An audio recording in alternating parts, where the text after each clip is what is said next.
wabarakatuh.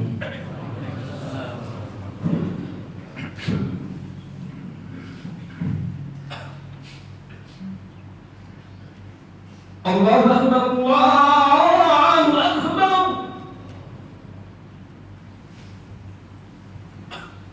Allahu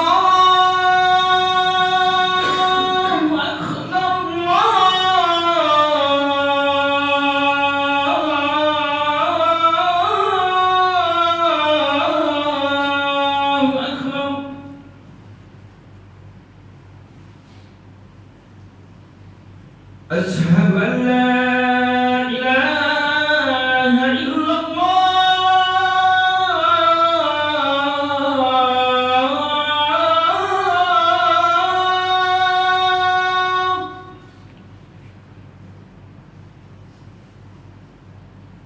أشهد أن لا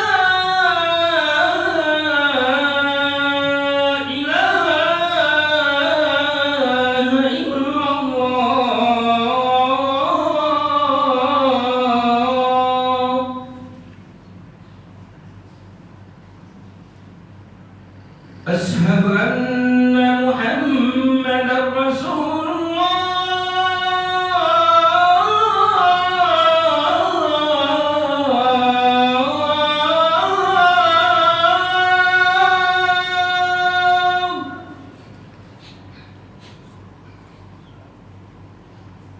أشهد أن محمدا رسول الله.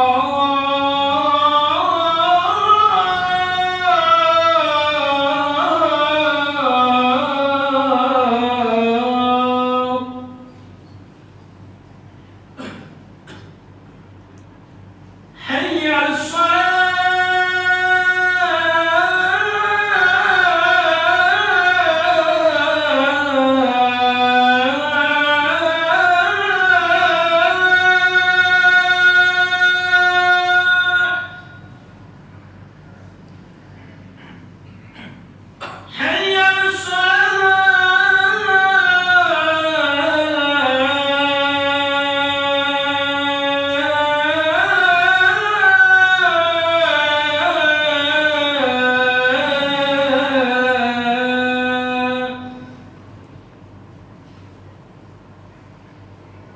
حي على حي على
Innal hamdalillah nahmaduhu wa nasta'inuhu wa nastaghfiruh wa na'udzu billahi min shururi anfusina wa sayyiati a'malina.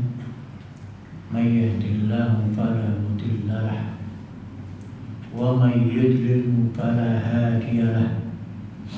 Asyhadu an la ilaha illallah wa asyhadu anna Muhammadan abduhu wa rasuluh. قال الله تعالى في القرآن العظيم: يا أيها الناس اتقوا ربكم الذي خلقكم من نفس واحدة وخلق منها زوجها وبث منهما رجالا كثيرا ونساء واتقوا الله الذي تساءلون به والأرحام Innallaha kana 'alaikum raqiban. Ya ayyuhallazina amanu taqullaha haqqa tuqatih wa la tamutunna illa wa antum muslimun. Ya ayyuhallazina amanu taqullaha wa qulu qawlan sadida yuslih lakum a'malakum wa yaghfir lakum dhunubakum wa may yuti'illaha wa rasulahu faqad faza fawzan 'azima. Wa ba'du, fa inna asdaqal hadits kitabullah wa khairal hadi hadi Muhammadin sallallahu alaihi wasallam wa syarrul umuri muhdatsatuha fa inna kulla muhdatsatin bid'ah wa kulla bid'atin dhalalah wa kulla dhalalatin finnar. Ma'asyiral muslimin, jamaah salat Jumat rahimakumullah. Kali ini kita akan mengambil faedah pelajaran dari salah seorang sahabat Rasulullah. Beliau seorang yang fakir, seorang yang miskin, gak punya keluarga. Dia tinggal di masjid. Beliau dikenal dengan kelompok ahli suffah. Beliau bernama Rabi'ah bin Ka'ab al-Aslami. Beliau mengatakan, yaqulu Rabi'ah bin Ka'ab al-Aslami, kuntu abitu ma'a Rasulullah sallallahu alaihi wasallam. Satu malam aku bersama Rasulullah sallallahu alaihi wasallam. Fa'ataitu biwadu'ihi wa hajatihi. Aku bawakan untuk beliau ember untuk wudhu beliau dan untuk buang hajatnya beliau. Setelah Rasulullah SAW berwudhu dan menunaikan hajatnya, maka faqala li, Rasulullah berkata kepadaku, sal, mintalah wahai Rabi'ah, engkau sudah melayaniku, sekarang mintalah. Faqultu, maka aku mengatakan, as'aluka murafaqataka fil jannah. Aku memohon kepadamu wahai Rasulullah agar aku bisa menemanimu di surga sebagaimana malam ini. Sebagaimana malam ini hanya berdua, aku ingin di surga bersamamu. Faqala Rasulullah SAW, maka Rasulullah mengatakan, au ghairu dzalik, atau yang lain. Karena beliau melihat Rabi'ah adalah orang yang fakir, yang miskin, yang selalu kelaparan. Mungkin ada permintaan yang lain. Rasulullah memberikan kesempatan lagi. Au ghairu dzalik, atau yang lain. Faqultu huwa zaka, ya Rasulullah, hanya itu yang kuminta. Faqala Rasulullah SAW, Rasulullah mengatakan, fa'inni ala nafsika bikasrati sujud. Kalau begitu, bantulah aku untuk mewujudkan keinginan dengan banyak bersujud. Rawahu Muslim. Para jamaah sekalian, di hadis ini ada banyak pelajaran yang bisa kita ambil. Kita minimal ambil 3 pelajaran. Yang pertama adalah Rabi'ah sebagai seorang murid tahu tabiat gurunya. Apa tabiat gurunya? Kebiasaan gurunya. Dia tahu kebiasaan gurunya, suka bangun malam, sholat malam. Apa yang dibutuhkan oleh seorang Rasulullah, seorang guru ketika bangun malam, ketika sholat malam? Air untuk berwudu atau buang hajat. Rabi'ah menjadikan diri untuk menyiapkan air wudunya Rasulullah, air untuk buang hajatnya Rasulullah. Di Madinah bukan tempat yang mudah mendapatkan air seperti di Indonesia. Airnya susah, apalagi malam gelap. Tapi Robi'ah sudah menyiapkannya. Sebelum Rasulullah bangun, Robi'ah sudah menyiapkan air untuk Rasulullah. Ketika itulah ada kesempatan berdua dengan Rasulullah. Ini menunjukkan bahasanya Robi'ah punya adab yang tinggi. Sebagai seorang murid, bagaimana dia mendekat dengan gurunya? Apa yang diajarkan oleh gurunya? Dia yang melayani. Guruku berhajat dengan air wudhu. Guruku berhajat dengan air untuk buang hajat. Dengan senang hati dia melayani gurunya. Subhanallah. Saat itulah ada kedekatan emosional antara guru dengan murid, antara murid dengan gurunya. Ada hubungan spesial. Ketika seorang murid menyediakan diri untuk melayani guru, itulah keberkahan ilmunya. Itu keberkahan muridnya, keberkahan umurnya. Masya Allah. Saat ini berapa banyak orang tua yang gak rela anaknya disuruh melayani gurunya. Sama gurunya disuruh nyapu kantor, membersihkan kantor, ngepel kantor. Orang tuanya marah. Bukan untuk ini, anakku kusekolahkan bukan supaya pinter, cari ilmu, bukan untuk jadi cleaning service. Subhanallah. Orang tua yang salah paham. Mendidik bukan sekedar transfer ilmu. Mendidik sekolah bukan hanya mentransfer ilmu supaya anak pinter, tapi bagaimana anak punya adab, punya tawadhu, memuliakan gurunya, melayani gurunya, menghormati gurunya, patuh kepada gurunya. Maka selayaknya orang tua kalau ingin memiliki anak yang tawadhu kepada dirinya dan kepada gurunya, dan selayaknya orang tua selalu memberikan pesan agar anaknya selalu menghargai, menghormati, mematuhi, melayani gurunya setelah orang tuanya. 3 orang yang mesti harus dimuliakan oleh seorang anak. Yang pertama adalah orang tuanya, yang kedua adalah gurunya, yang ketiga adalah pemimpinnya. Bagaimana seorang anak kita memiliki, menghormati gurunya, orang tuanya dan pemimpinnya. Pemimpin di wilayah sekitarnya, Pak RT, Pak RW, Pak Lurah, Pak Camat dan seterusnya meningkat. Itu kewajiban kita. Bagaimana anak kita punya tawadhu kepada mereka, kepada gurunya, kepada orang tua. Kalau orang tuanya nggak rela anaknya disuruh melayani gurunya, anaknya nggak rela diperlakukan, suruh dikasih tugas untuk membersihkan kantor gurunya, bagaimana akan mendidik anak yang tawadhu? Selayaknya seorang guru juga memberikan tugas kepada anak muridnya ketika di rumah, ketika liburan.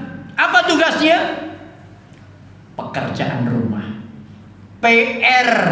Bukan PR mengerjakan hitam di atas putih, mengerjakan berlembar-lembar halaman, tapi betul-betul pekerjaan rumah agar anak terbiasa meringankan beban orang tua, agar anak terbiasa melayani orang tuanya. Apa tugasnya seorang anak di rumah? Apalagi anak putri kita ketika mondok. Apa PR-nya untuk anak putri kita saat dia libur? Gurunya harus memberikan tugas, karena terkadang orang tua nyuruh anak putrinya nggak mau membantu ibunya, membantu ayahnya bersihkan rumah, masak, nggak mau. Tapi kalau ada tugas dari sekolah, tugas dari gurunya, PR selama liburan kalian harus menerapkan akhlak, yaitu melayani orang tua, meringankan beban pekerjaan orang tua. Setiap hari harus ada tugas seperti itu. Setiap hari dilaporkan kepada gurunya, sehingga anak terbiasa melayani orang tua ketika di rumah. Anak terbiasa melayani orang gurunya ketika di sekolah. Orang tua ketika mau mengantarkan anaknya ke sekolah, ke pondok, ada pesan. Nah, hormati guru. Nah, patuhi guru. Nah, muliakan gurumu. Nah, layani guru. Itu keberkahan dalam hidupmu. Ketika orang tua menyerahkan kepada gurunya, memberikan pesan kepada anak seperti itu, fa insya Allah anak kita mendapatkan keberkahan, restu dan ridho dari gurunya. Itu adalah kunci suksesnya seorang penuntut ilmu. Mudah-mudahan ini bermanfaat untuk kita semuanya. Aku qouli hadza wa astaghfirullah lakum innahu huwal ghafurur rahim.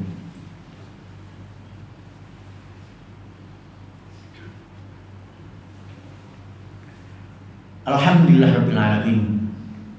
Wassalatu wassalamu ala asrofil anbiya'i wal mursalin wa ala alihi wa sahbihi ajma'in wa ba'd. Pelajaran kedua, Rabi'ah memberikan pelajaran pada kita agar kita memiliki cita-cita yang tinggi. Ada kesempatan bagi Rabi'ah diminta kepada Rasulullah, mintalah engkau wahai Rabi'ah. Saat itu dia orang yang fakir. Butuh apa fakir? Butuh makan, butuh rizki, butuh uang. Kenapa dia tidak minta, ya Allah, ya Rasulullah, doakan aku menjadi orang yang luas rezekinya? Kenapa nggak minta itu? Rabi'ah melihat rezeki dunia hanya sebentar, fana, sedikit, qalil. Rabi'ah minta yang lebih dari itu. Dia minta, ya Rasulullah, as'aluka murafataka fil jannah. Aku mohon kepadamu bisa bersamamu di surga seperti malam ini. Ini adalah cita-cita yang tinggi, bagaimana menembus ke langit. Surga itu di atas, bukan membumi. Cita-cita anak kita masih membumi. Jadi insinyur, jadi dokter, jadi pengusaha, jadi teknologi, punya uang banyak, jadi miliarder, pengusaha. Masih di bumi. Akan tapi surga itu di atas. Bukankah Adam dan Hawa serta iblis itu diturunkan dari surga ke bawah, ke bumi? Mana surga itu di atas, menembus langit. Dan bukan sembarang surga. Yang diminta oleh Rabi'ah adalah surga bersama Rasulullah. Berarti surga yang paling tinggi. Pernahkah kita bercita-cita itu? Bagaimana aku bersama Rasulullah di surga? Bagaimana aku menjadi hamba yang dicintai oleh Allah? Bagaimana aku bisa masuk surga? Bagaimana aku diridhai Allah? Cita-cita itulah yang paling tinggi. Kalau Rabi'ah orang yang sudah kecukupan harta, dia minta surga, mungkin banyak. Tapi Rabi'ah adalah orang yang fakir. Tidak ada dalam benaknya itu menghilangkan kelaparannya. Tidak ada dalam benaknya menghilangkan kemiskinannya. Saat itu sebenarnya bisa saja dia mengucapkan selamat tinggal kemiskinan, karena ada doa dari Rasulullah. Tapi kesempatan itu tidak dilakukan oleh Rabi'ah, karena isi kepalanya adalah bagaimana aku masuk surga bersama Rasulullah. Bukan sekedar memenuhi kebutuhan perut, bukan hanya sekedar menghilangkan lapar dan juga miskin, tapi himmahnya terlalu tinggi. bersama Rasulullah di surga. Mestinya seorang muslim mengambil pelajaran kepada Rabi'ah. Makanya para sahabat adalah kelasnya kelas the best, umat yang terbaik. Allah memuji mereka dengan surat Ali Imran ayat 110. Kuntum khaira ummatin ukhrijat lin-nasi ta'muruna bil ma'ruf wa tanhauna 'anil munkar wa tu'minuna billah. Kalian adalah umat terbaik. Allah memuji dengan mereka. Kuntum khaira ummah. Kalian sebaik-baik umat. Itu wabil khusus untuk para sahabat. Ayat itu turun di saat para sahabat masih hidup. Kalian adalah sebaik-baik umat. Khair ummah. Karena mereka hidupnya bukan untuk dunia. Hidupnya adalah untuk agama. Hidupnya adalah untuk surga. Hidupnya untuk mencari ridhonya Allah. Dan pada akhirnya mereka mendapatkan dunia dan seisinya. Allah taklukkan dunia untuk mereka yang hidupnya hanya untuk Allah Ta'ala. Rasulnya memuji khairul quruni qarni summa alladzina yalunahum summa alladzina yalunahum. Sebaik-baik generasi adalah generasiku, para sahabat. Kemudian setelah itu para tabi'in, kemudian setelah itu para tabi'ut tabi'in.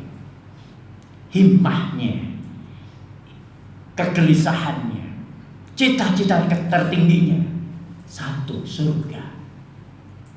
Mereka sudah mendapatkan itu. Mereka mendapatkan radhiyallahu anhum wa radu'an di surat Taubah ayat 100. Mereka telah mendapatkan ridho Allah dan mereka ridho dengan apa yang Allah berikan kepada mereka. Itulah himmah tertinggi. Berbanggalah kalau kita sudah memiliki itu. Berbahagialah kalau kita sudah punya himmah, cita-citanya hanya itu, tidak lebih. Apalagi kalau kita sekarang sudah berumur 40, 50, kita sudah menikmati dunia. Makanan sebanyak apapun, seenak apapun sudah dirasakan. Kendaraan seenak apapun sudah dirasakan. Maka tinggal satu, himmahnya itu. Satu, bagaimana aku masuk surga. Bagaimana aku menjadi hamba Allah yang dicintainya. Bagaimana aku mendapatkan ridhonya Allah. Bagaimana aku mendapatkan ampunan Allah. Itu yang harus kita canangkan dalam diri kita. Yang ketiga, pelajaran yang ketiga adalah Rasulullah mengatakan, untuk mendapatkan surga yang tinggi bersama Nabi, Rasulullah mengatakan, fa'inni ala nafsika bikathrati sujud. Kalau begitu wahai Rabi'ah, bantulah aku untuk mewujudkan keinginanmu dengan banyak sujud.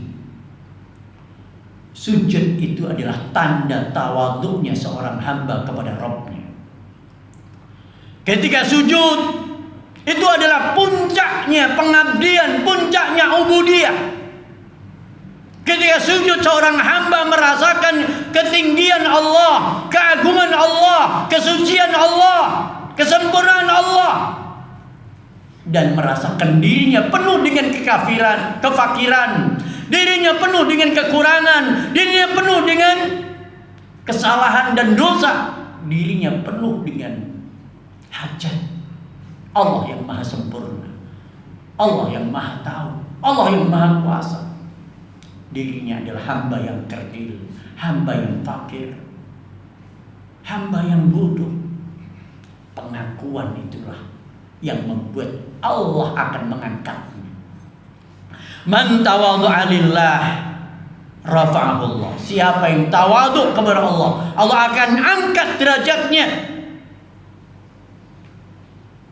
Yang sering sujud, maknanya sering sholat sunnah, sering sholat sunnah dan menghadirkan rasa kekerdilan dirinya, kehinaan dirinya di hadapan Allah yang maha agung, yang maha sempurna, yang maha kaya. Maka ketika itulah dia akan terangkat ke derajat yang tinggi. Oleh karena itu para jamaah sekalian, hendaknya kita selalu perbanyak kita sujud kepada Allah Ta'ala. banyak sholat sunnah di saat sendiri maupun di saat banyak orang, untuk mengangkat derajat kita di sisi Allah Ta'ala sampai kepada derajat yang paling tinggi di surga bersama Nabi Sallallahu Alaihi Wasallam. Semoga Allah Ta'ala memudahkan kita menjadi hamba-hambanya yang beradab, menjadi hamba-hambanya yang memiliki cita-cita yang tinggi, menjadi hamba-hambanya yang selalu tawadhu di hadapan Allah Ta'ala. Innallaha wa malaikatahu yusholluna 'alan nabi ya ayyuhalladzina amanu shallu 'alaihi wa sallimu taslima. Allahumma shalli 'ala Muhammad wa 'ala ali Muhammad kama shallaita 'ala Ibrahim wa 'ala ali Ibrahim wa barik 'ala Muhammad wa 'ala ali Muhammad kama barakta 'ala Ibrahim wa 'ala ali Ibrahim innaka Hamidum Majid. Allahumma ighfir lil mu'minina wal mu'minat wal muslimina wal muslimat al ahya'i minhum wal amwat innaka sami'un qaribun mujibud da'wat wa ya qadil hajat. Rabbana zalamna anfusana wa illam taghfir lana wa tarhamna lanakunanna minal khasirin. Rabbana hab lana min azwajina wa dhurriyyatina qurrata a'yun waj'alna lil muttaqina imama. Rabbana atina fid dunya hasanah wa fil akhirati hasanah wa qina adzabannar. Wa sallallahu ala Muhammadin wa akhiru da'wana anil hamdulillahi rabbil alamin.